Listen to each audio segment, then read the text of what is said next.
Recording. Now let's see if us can get us live. Good luck. Good luck.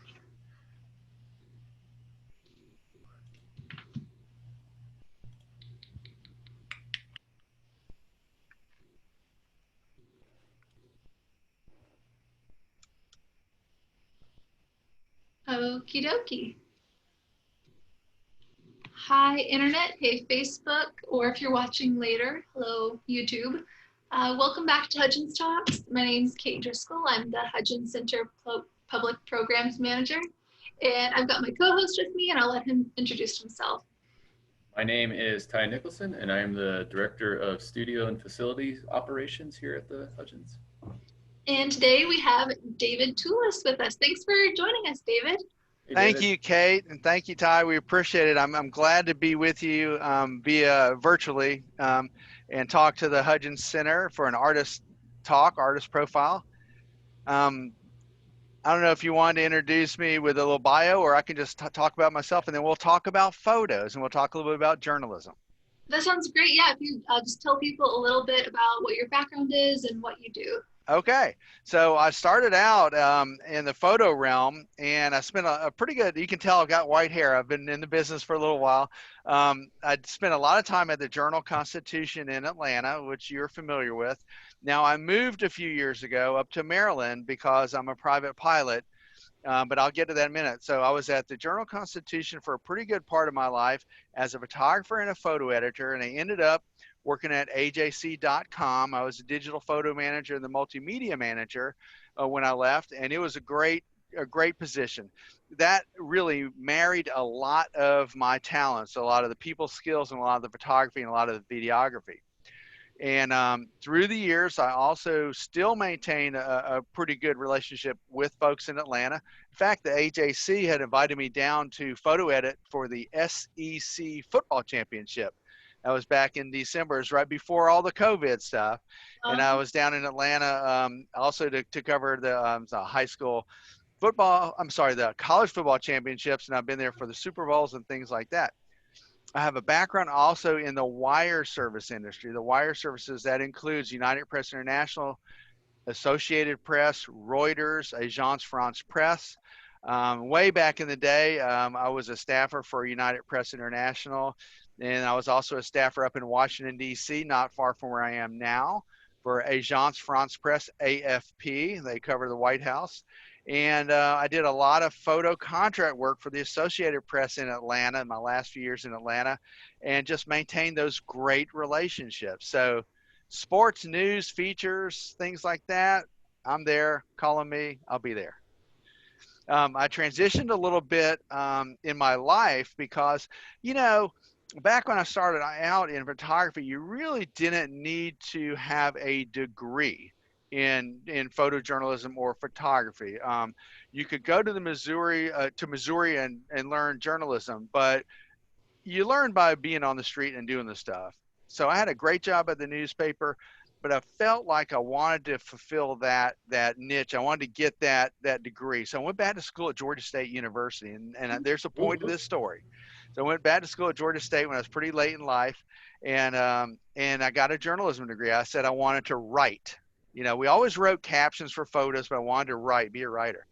And I was a private pilot, and I got this newsletter, and they had a job position for associate editor, web, and e-pilot for AOPA, the Aircraft Owners and Pilots Association. I don't know if you can tell, but I got that job a number of years ago. And so what I'm an associate editor in the daytime, and I write stories about general aviation. That's everything from like a Southwest and Delta jet down is general aviation. And I write stories and I do photography and videography, and it really marries a lot of those same skills, the journalism skills, the people skills, the photography, the videography. And so I feature people doing cool stuff. And it's pretty exciting. Aviation and aerospace is a great field to get into, by the way, for folks who might be watching, listening, or if they have kids that are interested and they don't know what. The science, technology, engineering, and math is a really good field to pursue in the future. I can tell you all about that later, but we're here to talk photography today. No, we're here to talk about David Tulis. So, Well, we already did that. I Ready? mean, so we can keep expanding on the pilot because you got my ear there. Yeah. Well, I tell you what, I always wanted to learn to fly, but it was really expensive, and it still is. Although there are ways that you can get your private pilot certificate with scholarships and a lot of outreach and stuff. In fact, the folks I work for AOPA, we gave away $1 million worth of flying scholarships this year. We gave away 100 scholarships. It's amazing. But the aviation world is pretty cool. And here's the other thing, Ty. Mhm. Think about this: drones. You got to know photography and you got to know videography. You got to know basic editing and composition skills. And you also could be a pilot. I mean, I consider drone pilots pilots. I don't know about you. Oh yeah. Yeah. So there's a lot of opportunity and a lot of crossover here in the visual arts and in aviation. Now I happen to like flying, and some people hate it. You know, my wife's not into it. In a private pilot, private airplane, but she'll go, on a Delta jet, the drop of a hat. But I enjoy that kind of thing. But I really cut my teeth on the photography and the photojournalism, and I was going to show, start out by showing some of the photos that I've shot, through the years, maybe some of the highlights, and then maybe take questions, and then we can talk a little bit more about aviation and how that interfaces. Yeah, I love that. Yeah. All right. So I'm going to go ahead and show a picture real quick. I need to apologize for everybody watching that I've got a hopelessly outdated website here. So just bear with me. All right. So let me think. I want to go ahead and show this screen. I want to share my screen real quick. So I'm going to click share screen. Now, if I go away, y'all get me back. Okay. Okay. All right. So I'm going to get desktop 3. And tell me if y'all could see, it looks like a beach scene. Yes. Yes. Okay, so this is where photography and aviation kind of intersected. There's a gentleman up in north of Atlanta named Mark Thompson, and he's a really good guy. This is Mark right there. I don't know if y'all can see him. He's out in a cabin in Alaska. And so he owns a business called Phoenix Air. And listen, y'all, when the coronavirus patients had to be evacuated from Japan, you remember the passenger ship that was stuck over there? His firm evacuated those first few passengers. So anyway, so I went to Midway Island with Mark Thompson. He actually was managing Midway Island. Have y'all heard of Midway Island? Yeah, in World War II. Exactamundo. Yeah. And so I'm like shooting pictures of a NASCAR car that he has. This is an AJC assignment. And I said, well, why is the name of your NASCAR car Phoenix Midway? And he's like, oh, well, I manage Midway Island. And I'm like, bullshit. Can't say that here on the talk. But, I was incredulous. And so he explained it to me. He set the thing up. He set Midway up to be an ecotourism resort. So I pitched the story to the travel editors at the Journal-Constitution, and Howard Pausner, the travel editor, picked up on it and realized that it would be a really cool place to go and for us to write about it because of the ties to Atlanta.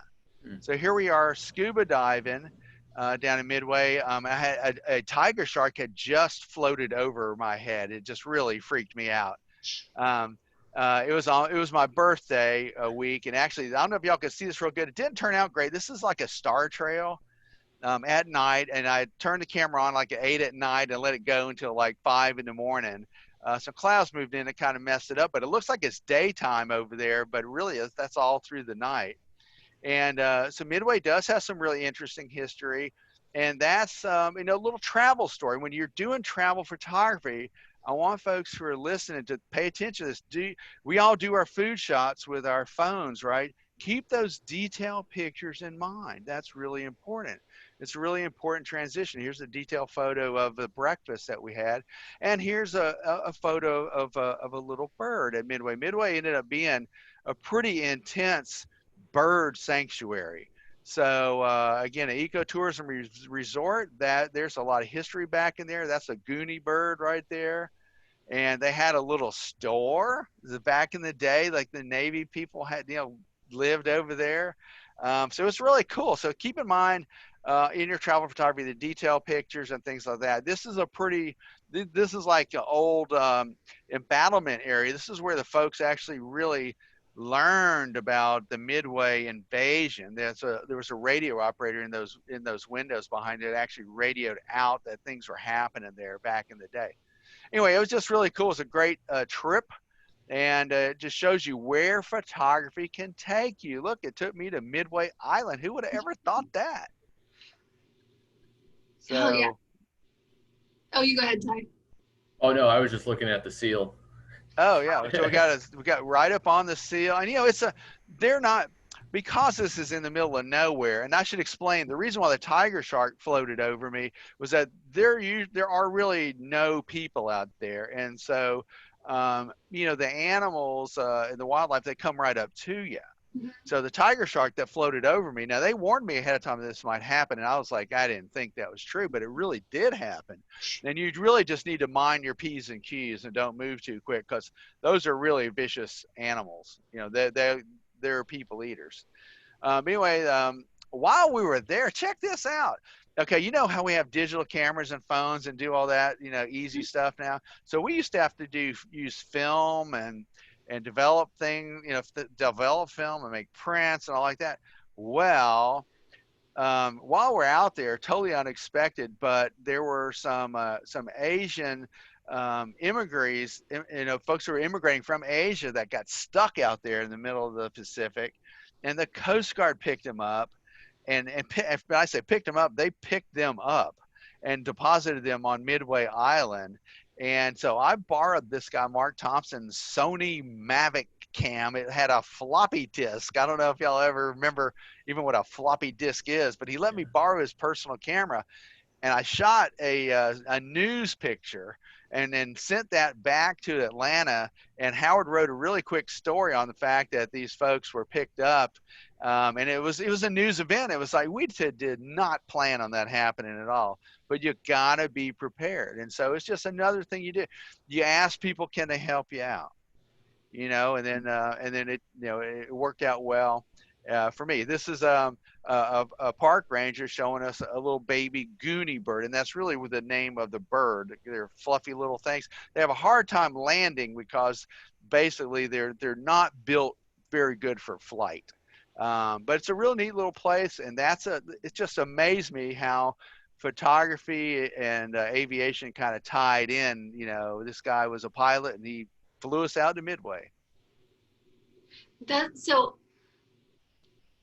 would you say that your experience being a photographer, for a paper, is that comparable to what you think people experience now?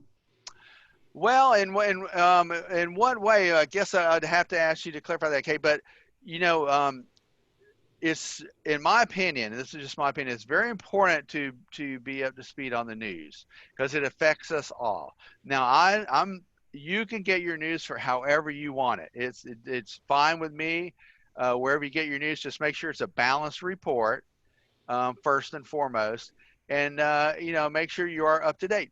Because even in Gwinnett County and in DeKalb County where I used to live, you want to maintain what is going on with the school systems, what's going on with real estate, things that make and break us. We have a lot of political upheaval happening right now in the country, and without getting into that too much, we just want to make sure that stuff like that is documented, because if no one was around in the 60s, in the 70s to document civil rights and some of the other movements and women's rights, chances are we might not have some of that.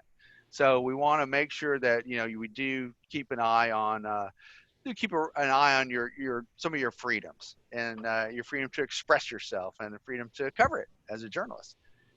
That might lead someone to ask me, have I ever been threatened on an assignment? Like, put your cameras down, don't do that. So have you? Of course. So how do you respond to that? Like, do you de-escalate and say, well, this is my job, or how do you do that? You're exactly right, Kate. The first thing is to explain that you're doing your job.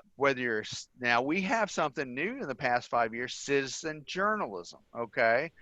So if you're within your rights, and now if you're on a public street, fair game. You can take pictures, you can roll video, it's all good.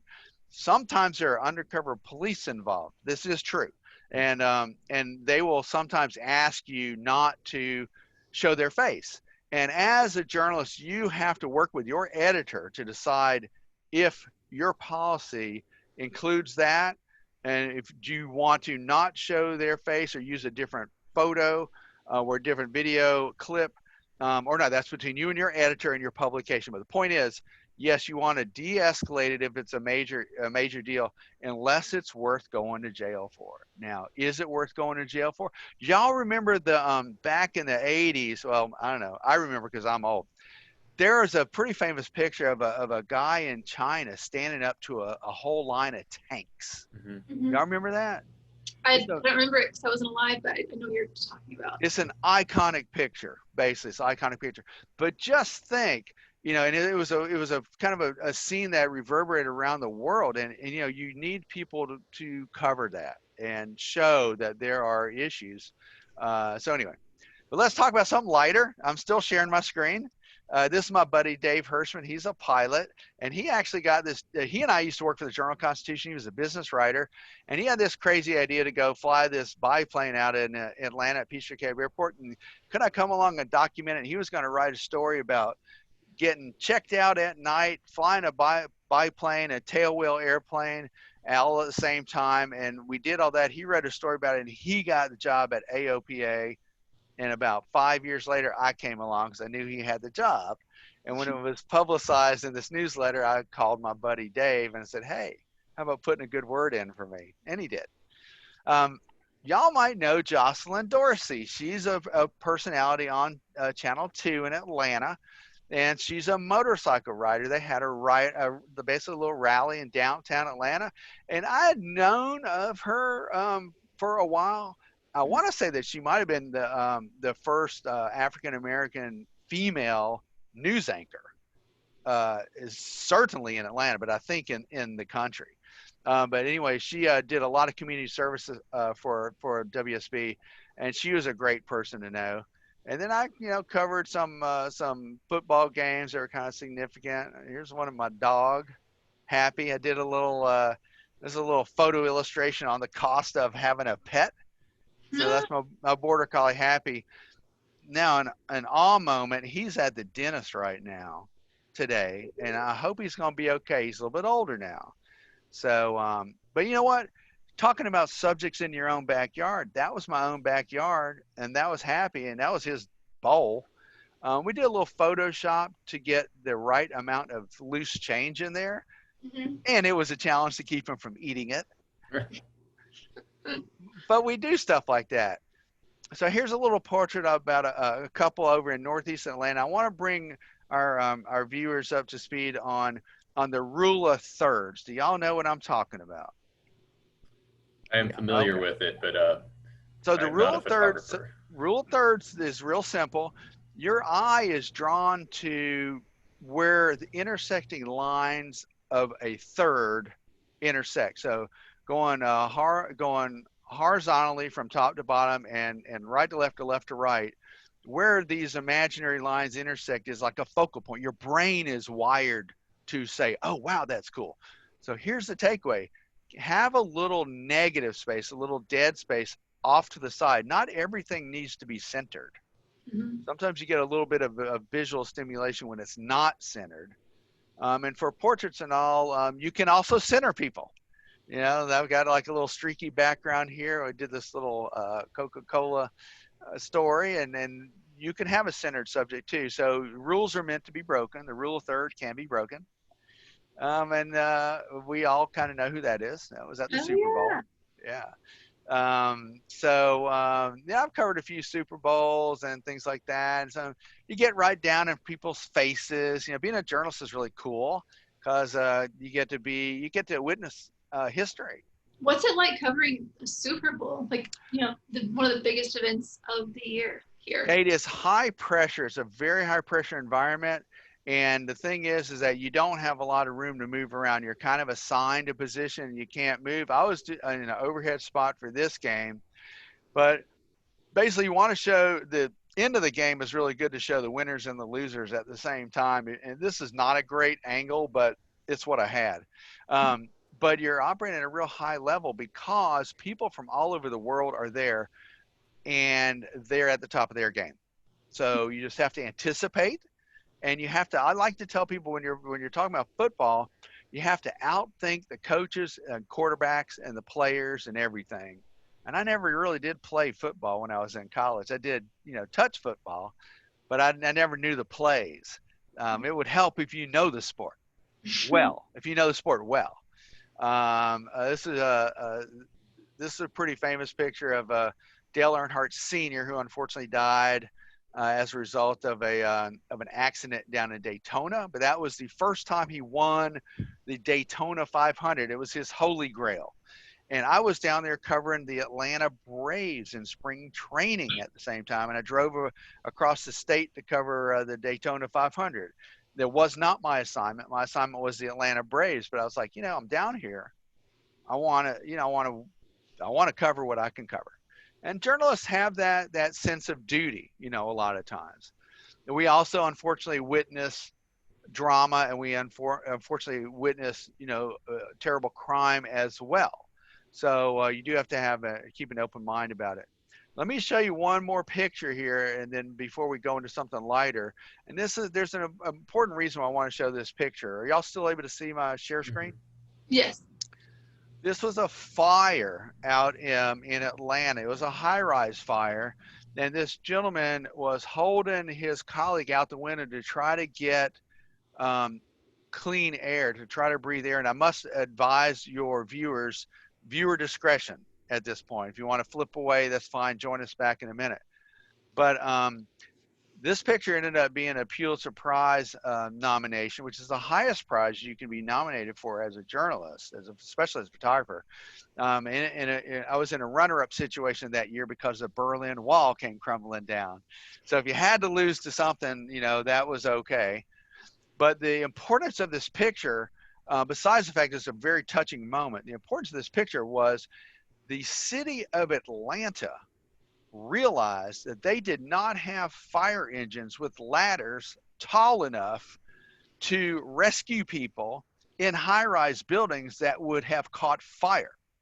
And the code at the time, the fire code, did not include having sprinklers in a lot of the high-rise buildings. And Atlanta rewrote its fire sprinkler code as a result of this news story. That is the power of journalism. That is what I'm trying to convey. That is why it's important. Yeah, bringing light to things that may not otherwise get attention. So what happened to these men? Do you remember? Yes. Well, the gentleman in the rear was fine. He had a little bit of smoke inhalation, but he was okay. Unfortunately, the gentleman in the front of us did not make it. He died. And the mayor at the time was Andy Young. He was very upset. It was not a good thing. But we are in the business to tell the truth, and that is what unfolded, and that what you see is what you get. So that's why I was saying the viewer discretion a little bit advised, but you have to document what's there. Mm-hmm. A little bit of, and we'll go from that to a little bit lighter heartedness of the Super Bowl halftime show. A little bit of Tiger Woods here. A little bit of UGA football. We got any Tech fans that are listening? I hope not. I'm not sure. No, I'm just teasing. I love Georgia Tech, and I like Georgia too. You know what? People ask me all the time, what team are you for? And what do you think I tell them? I don't know what you're Now, talking I went to Georgia for a couple of years. I didn't graduate from there. I graduated from Georgia State. I tell them this. I'll be honest with you. I say, you know what? I'm for the team that gives me the best picture. about.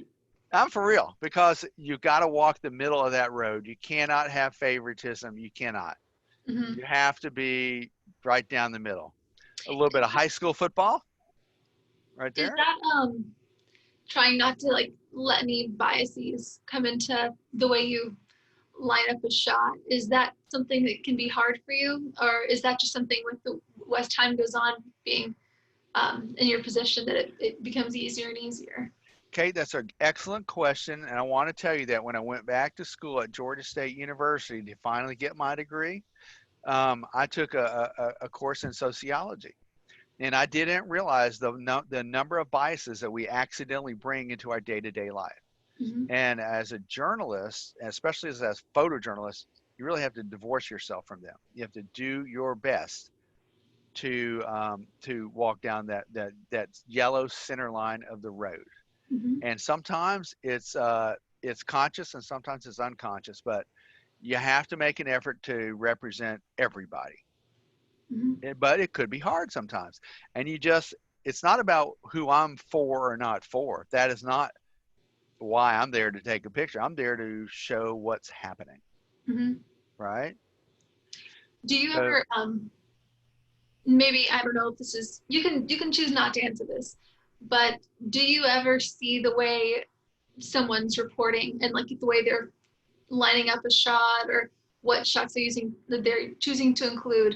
Do you ever see that now and say maybe this person isn't really leaving these biases at the door, or is that something you don't really notice that much? actually, people have been fired for that.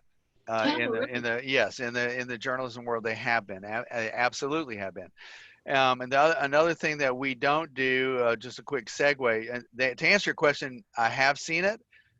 Actually, I taught a class I taught a photojournalism class over at Gwinnett Tech for a little while, and I used it as an example. There was a baseball game in New York, and one of the photographers, any kind of well, right now it's real weird with covering baseball, but normally when you're covering a game, there's a ton of photo people there and news people and all, and we all know what someone else is doing. We can see where they are, what the angle is, and that kind of thing. And the New York photographers there knew that this one person did not document accurately what happened in front of that person, because the caption, which is as important as a photo, was misleading. And Hmm. these other photographers said, "Well, wait a minute. You didn't shoot that picture because you walked in front of us when that guy hit that hit. You blocked us. We know you didn't shoot that picture." And so that person ended up getting dismissed from that job. So you need to be ethical, Hmm. and that sort of is a segue to what you're saying. Can you frame a picture to show an untruth? The answer is, of course you can. You can also unethically cover something too, or you can misleadingly write something that's not true, and people will see that the words with the photos, and then they might not know the whole situation. So we walk a very fine line. And speaking of very fine lines, we have Jimmy Carter and Fidel Castro here in Cuba on a baseball field. So this is another cool thing that I got to do, is to follow Jimmy Carter. Y'all know he's pretty active in the Habitat for Humanity community and things like that. And this is down in Cuba, and he actually was trying to get some people out of jail, some political prisoners. I just thought it was a nice moment. Fidel was telling him where to stand to throw the ball, which is kind of cool. And I'm not going to get into the technical hurdles of how I got that picture back to Atlanta from Cuba, and they still don't have good internet. And this is like a few years ago. Unfortunately, we find ourselves covering things that are very emotional at times. This was an execution in Georgia. On the other hand, we can cover cool things like elementary school kids having a field day. And anyone could do this. You can do this with your iPhone. Just be in the right spot. You look at the joy and the little bit of the competition here. You know, um, some of my favorite people that I've had favorite sports people, and I've had photographed sports people who are kind of fuddy duddy. This guy was one of my favorites. Chipper Jones was a pretty good guy, and relatively easy to get to know and to talk to him, and just a real good guy. I'll show you another real quick little photo. When the weather's bad, photographers and photojournalists especially are out on the streets. So feel bad for the dog, but oops. I'm curious if when you're documenting images for a news story, let's say, uh, how much design you put into the photo, or like if it comes to a point where, if you're trying to frame a shot and, design it really nicely as you would like an art photo, let's say, something that you would hang in a gallery, if it becomes a little bit hard to read for somebody that's flipping through, let's say, the newspaper, and when you have to kind of parcel out really nice design versus informative photo, or if you don't have to.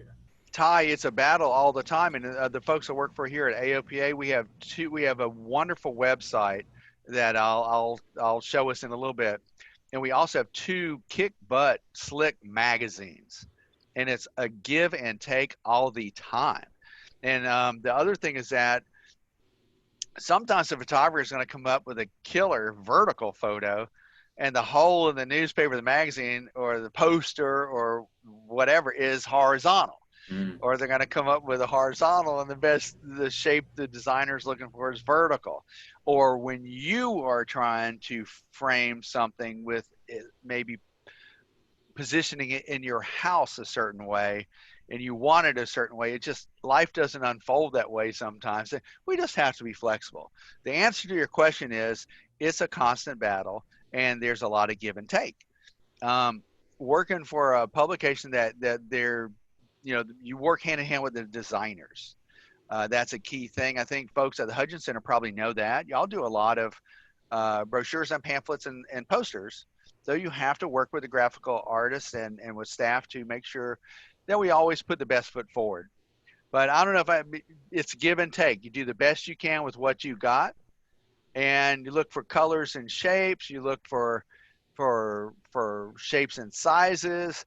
You look for for photography, what you're really looking for is the ultimate marriage of a graphically appealing scene with an emotional moment, as in this case.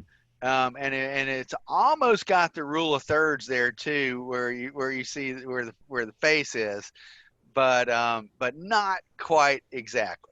But so you're looking for a graphically appealing moment that also has some type of emotion in it, and that is the top rung of a killer photo, when you can marry all the stuff together. I used to tell people that on my I delivered that class. Listen, travel photos, we talked about that before. Here's Stonehenge. If you go to England and you're lucky enough to travel when the coronavirus pandemic is over, I mean, anyone could take this picture. You have to look for light. We're looking for light and darkness and shapes and patterns. And remember the rule of thirds. Look at the bottom third of this picture. You see a silhouette. Mm-hmm. And then you look at the top third, you see the light. Well, your eye goes to the lightness usually first, and then travels to other parts of the photo. And that having that off-centered look, it just provides this visual tension that makes pictures stimulating. It's a mind thing. I mean, I don't know. I'm not a psychologist, but probably someone in that field could tell us why. What would you? What would? Oh, I'm sorry, David. What would Go you for it. say some of the differences are working for both, a newspaper organization and also, a publication like, I'm assuming the aviation magazine's monthly, It or is. yeah. So is there a workflow difference? I'm assuming like with newspaper, it's something you have to kind of turn around quick. You are on the money, man. So the magazine side of AOPA where I work is a monthly magazine. We have two monthly magazines, and I mainly concentrate on the day-to-day news operation for AOPA.org, the website, which is it changes minute to minute. It's like watching MSNBC or something. It's like we'll get a story up super super quick. In my group in the e-media department, is still sometimes a bit of a frustration with the magazine folks, because their deadline is like the 27th of the month before the 30th, and my deadline is, well, how soon can you get it? Mm. If I covered something at 9 a.m., we're looking at 10, a.m. if we can. So it takes a little while to get things in the system and with the content management system and things like that. But it's a quick turnaround, and you just have to manage it. And there's personalities go hand in hand with that too, Ty. It's that some people aren't geared up for that rapid turnaround. It's just one of those things. So you got to balance it. It's a balancing act. Um, Again, I just want to show some pictures that anyone could do. If you're at a high school football game, you can make this frame. Notice the rule of thirds there. Now, this you see that's two opposing teams, and they're giving cheerleaders give each other a hug. Um, and then also you're looking for emotional moments. Remember I was telling you all that earlier. And then sometimes just really graphically appealing photos. I went ahead and rigged a remote up here on the stadium. Now I must say this is a very old picture. This is the last photo. This is the last game rather at the Fulton County Stadium. The Fulton County Stadium in Atlanta, which gave way to Turner Field, basically held the World Series game as the last game. It was quite a big deal.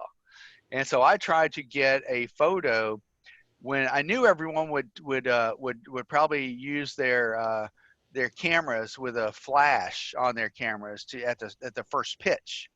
So I planned for this. It took a lot of planning to fire this camera right when people in the stands would fire their old style cameras that had a flash on. Now we have phones now, but we still have those lights on the phones. And the light, your camera light will come on if you're not careful. And if you're like 50 yards away from something, you really are doing no good having the flash on your camera go off. But anyway, I knew it would be a kind of a cool photo, and I was waiting for people to do that. So anticipate that, and again, look for a good light. Anyway, that's a little bit of my photo highlights there, appropriately titled photo highlights. Uh, so for some older photography. Now again, I must apologize that I didn't have a very updated web page for y'all. Can I show you guys some of the aviation stuff? Yeah, let's see that. All right, so now I write stories a lot now and do the photography coverage and a little bit of the videography too. I also co-host a podcast called Hangar Talk. It comes out every 2 weeks, and I would encourage anyone who wants to listen about aviation to tune into Hangar Talk at aopa.org/Hangar Talk. And I just won with my co-host Ian Twomley. We just won the Excel Awards gold medal for this. This is quite a big deal.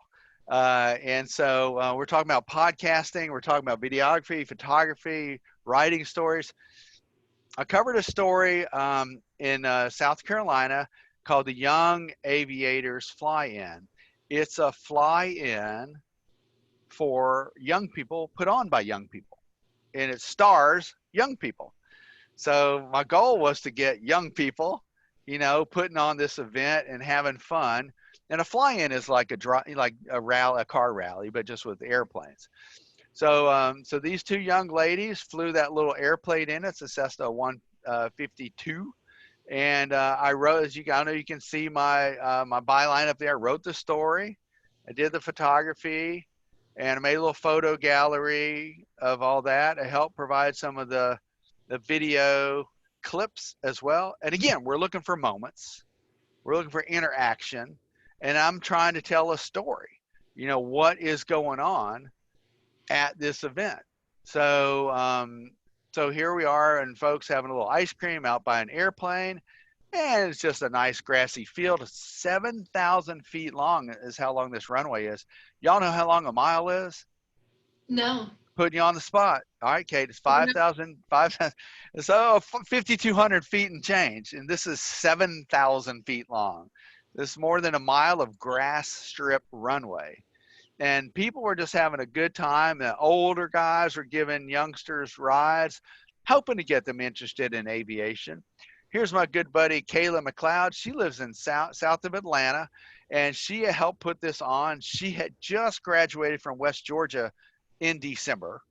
So she's a young go-getter, and that's a look at the runway. I mean, it's like the Masters golf tournament. It's like the greens. There's it's like manicured. It's crazy.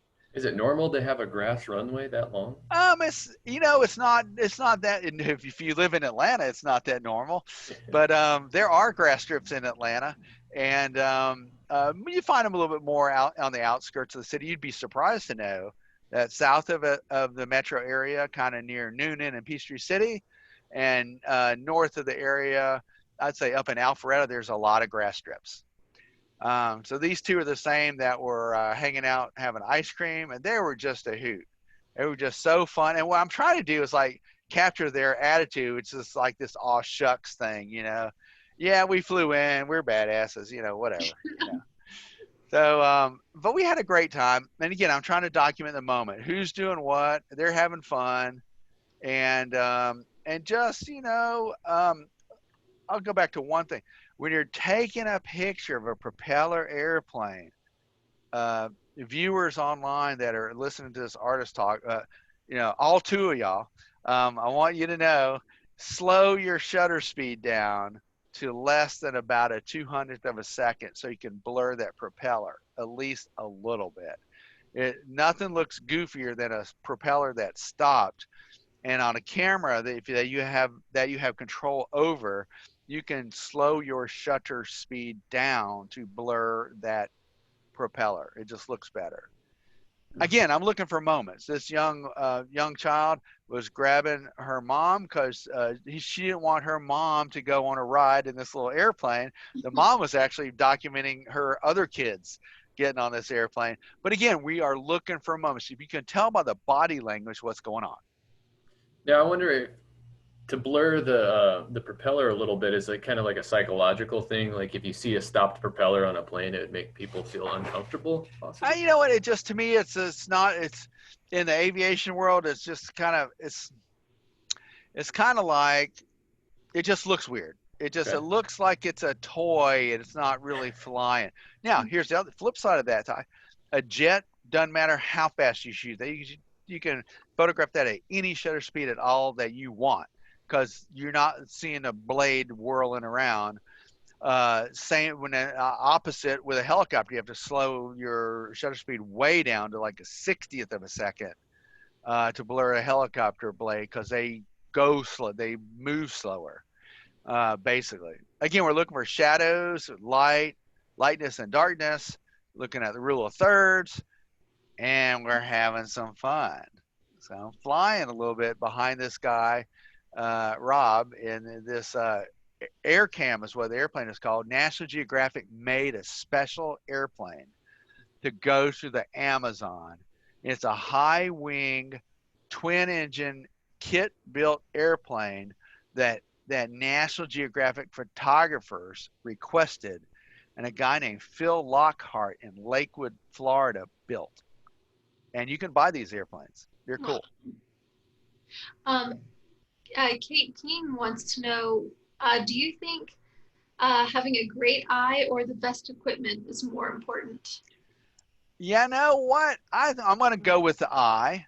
First of all, for the most part, because I think we've all shot pretty darn good pictures on our phones, and the best camera to have is the camera you have with you. So I want to convey that. Now there are limitations to our Android and iPhones that occur when we are far from a subject. And if you can at all, move up and fill the frame with them and keep that rule of thirds in mind too. But I would not concentrate as much on equipment as I would on technique. And by that, I mean, you can center your subject at times, or you can put it off to the side at times. I want you to it depends on the moment. Okay. So for photography, it's not about the equipment, it's about the moment. And y'all remember, this is a test question. What's the highest rung that you can get of photography? What do you need to marry together to make a really cool photo? I'm going to say, based on what you just told me, so Yeah. the rule of thirds, Yeah, that can do light, it. Light, right? and Emotional moment.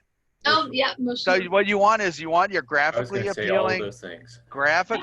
picture, which could be rule of thirds, could be lightness, darkness, it could be different colors, and that moment. So yeah, get those two things together, and you're golden. Now, I'm scrolling through a bunch of stories I've written. These are all stories are, and you're talking about the Ty, you're asking about news of the day.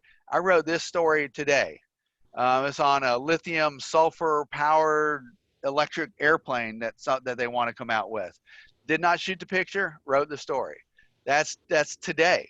Yesterday's story was on a training school named the King Schools. They came out with a new course, and the people who run that school, John and Martha King, they're like a mom and pop operation, and they have new training courses. So this is where some of the journalism skill comes together, where I'm writing the stories more than I'm doing the photography. And then sometimes when you're writing a story and another firm provides the photography, you got to pick the right frame. You got to pick the right picture. So this is a story about a new airplane that was really a backcountry special airplane. And so they had a bunch of pictures that showed the left of the airplane, the right of the airplane. And I was like, no, we need a picture that shows this being a backcountry beast. You got that? They did. So you want to, again, you're telling the story Mhm. with photos, no matter where they come from. This is just some of the stuff I did, in the past little bit. Here's one. This is kind of the coolest thing. So I got to be in my own story, right? And Oh, um, so this company, so we're all right in the throes of the coronavirus pandemic. And let's face it, we're having a virtual Zoom conference right now, right? So you have these flight simulators, and you got the Zoom technology. Well, how do you put two and two together there? And so I had my instructor, Dave Hirschman, on an iPad looking over my shoulder instead of sitting in that seat, which you see is blank, and that's normally where your instructor would be. And I'm basically flying this simulator, and he's going, no, you need to pull, you need to turn more to the right, and I'm like, mhm. well, Dave, like, how do I do that? He goes, God, I wish I could show you, but I'm like, I'm at my house. But there's the marriage of those technologies. And I wrote a story about it. It was like, wow, this is cool, but it's hard. Can you teach an old dog a new trick using this virtual technology? And by the end of the story, you'll see that I was able to do that. I was able to do that maneuver, and I was pretty darn happy about it. And so that's with a little iPhone. Actually, I grabbed that, and it's like, yeah, I finally did that. So, we have some fun with this stuff. Kate King wants to know, um, what have been some of your favorite assignments over the years? What events are my favorite assignments? Any Um, assignment that I'm working with Kate King is my favorite assignment. and Do you she want also, me to? Do you want besides when I'm not working with her? What would be a good assignment? that's fair. Honestly, you know what? If I'm doing photojournalism, I really I like the sports world, and we unfortunately we've had a real lack of that kind of competition lately.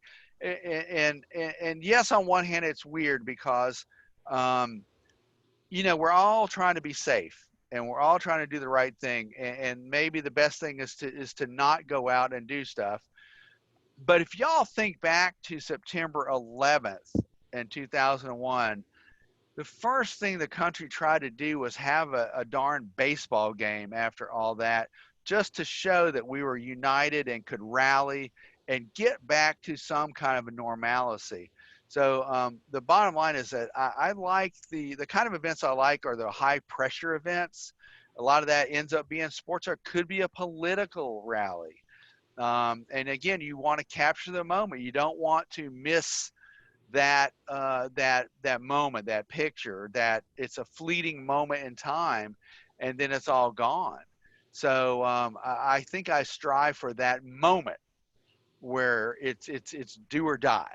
Yeah, I got it or I didn't. Now we have the luxury today of looking at the back of our cameras and seeing if we got that moment, or on our phones, or if we missed it. But I personally thrive on that immediacy, that pressure, um, but it'll make you crazy. It's something I shot while I was flying along. It was a cool sunset, and then I ended up writing a story about it. So, your inspiration can come from anything. I mean, it doesn't have to be necessarily something spectacular. It could be the mundane. So we can you know look what's going on in your backyard. Now, how do I unshare the screen? Let me see if It'll I can say figure. stop sharing. Well, I'll poke around for that while I'm trying to get back to something. I'll get one of my other pictures up in the meanwhile. What do you think the future of photojournalism looks like? Um, I'm gonna say that the future. I didn't tell y'all this, but I should have put it in my bio. Maybe I did put it in my bio. Um, I'm also the registration chairman for the Atlanta Photojournalism Seminar, which occurs every November. This year, we're going to have a virtual seminar because we're trying to be safe and have safe social distancing. And we talk about what the future of photojournalism is like. The journalism used to be concentrated into some of the, just the large, local newspapers and large organizations, where now it's more scattershot. Mm-hmm. What is a photojournalist? In my mind, a photojournalist could be a citizen photojournalist. You don't have to be affiliated with a newspaper or a magazine, but that will get me in hot water with a lot of people, because the fact of the matter is you really need to know your ethics. So where does this come in? A professional usually has training either through college courses or work training to know about the ethics. Kate and Ty, y'all both asked me about that. That's the start of the program. And so, oh man, good. Stop sharing the screen, I think. Right? Yep, you did. You did. Good. So y'all both asked me about that at the start of the program. So your ethics, it's your background, it's what's good. Knowing what's right and what's wrong. And if you have an icky feeling about it, that's wrong. You already know it's wrong. You know.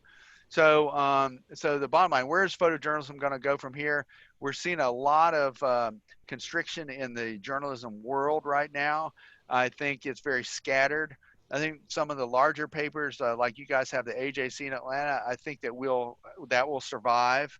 But I think that we'll see a lot of the smaller papers, as we already have seen, fold up, and everything is going online. Let's face it, if you're not online, you're a dinosaur. I'm just sorry. That's the way it is. And even here at AOPA, and we have these slick magazines. I mean, they're beautiful. I mean, they're gorgeous. Like, this is a gorgeous magazine. It's slick. It's awesome. But this costs money to put out because of the ads in the paper and things like that. So we're going to see more and more of that constriction, and the bigger companies buying smaller companies. We've already seen that with USA Today's network, and in other networks. So it'll be a smaller marketplace. Do you have any advice for any aspiring photojournalists? Yeah, they need to sign up for the 2020 Atlanta Photojournalism Seminar when registration opens. And you can find me at, I think it's registration at photojournalism.org, or register at photojournalism.org, or David at photojournalism.org. Honestly, that's a really cool conference. I'm being honest with you, Kate. When I was a college student, I went to that conference, and it really inspired me. And it inspired me because I met some luminaries in that business that helped guide me as mentors later in life. It is all about who you know.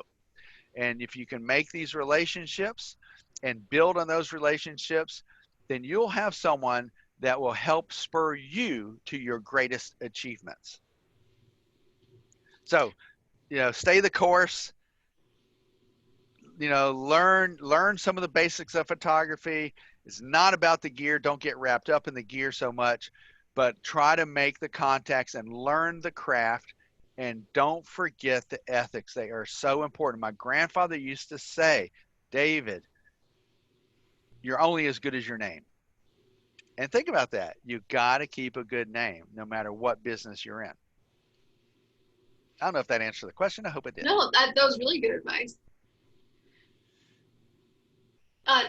Ty, do you want to ask anything before we have to wrap up?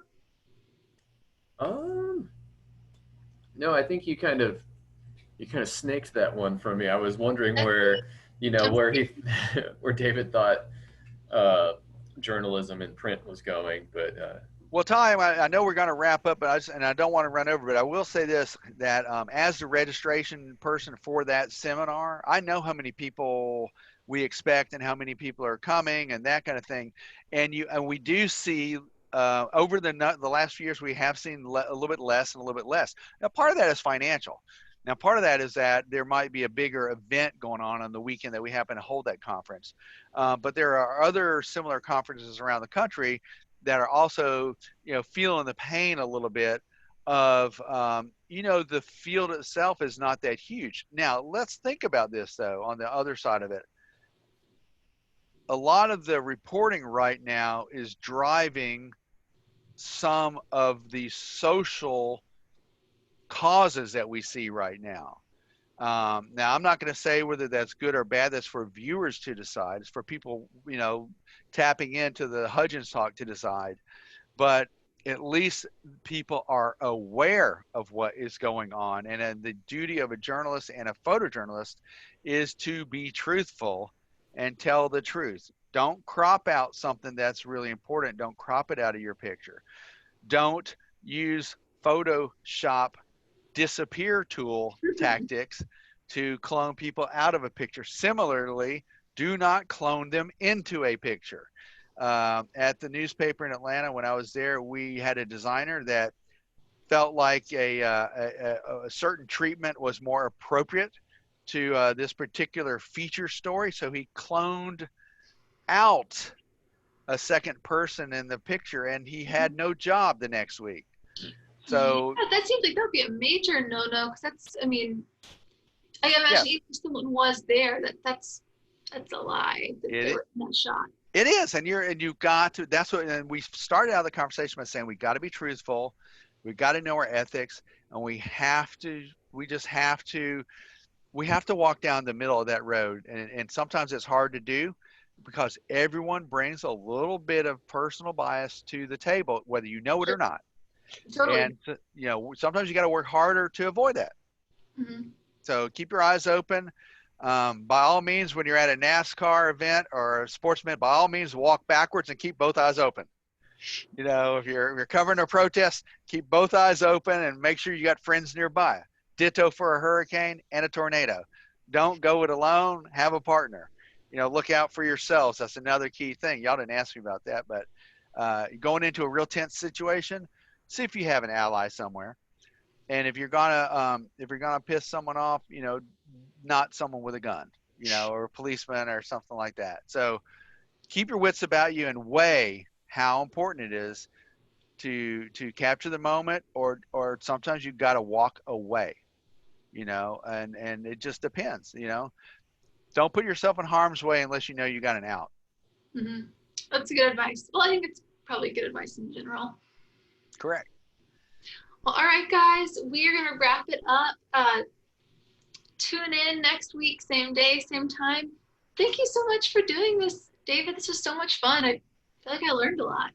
yes. I appreciate y'all having me on, and kudos to both y'all, to Ty and to Kate, and also to my buddy Kate King in Atlanta. And I really appreciate the hookup.